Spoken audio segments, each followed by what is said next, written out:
ase van khupino ma chun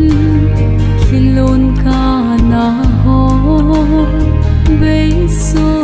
tading kalhaga bin alhangai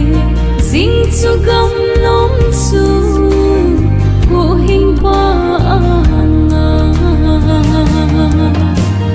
pakai sin asim pa ho binum chu aule ba sile nam ma ki khen na lo a haule ava mai pa bet na zong lung kham lung gan na thi na le ka na kisu na ho be tan te jesu mel te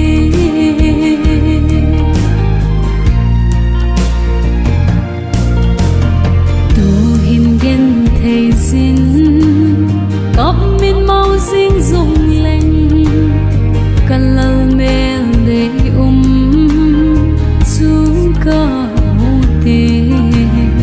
hilei gim na ho zo se zu abang ta ding hallelujah me pakai sin asim pa ko binum chu aule ba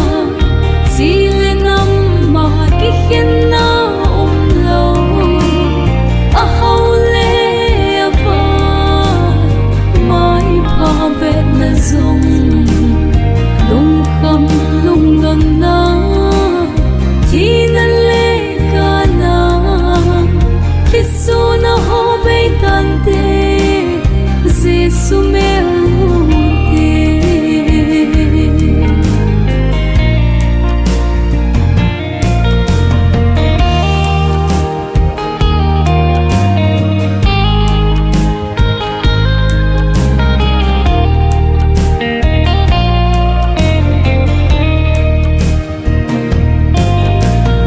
te hạt sa dinh pha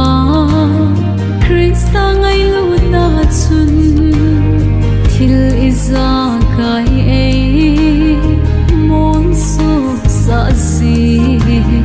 ka he chen tai tun bang kin gal so na pakai cham kim ama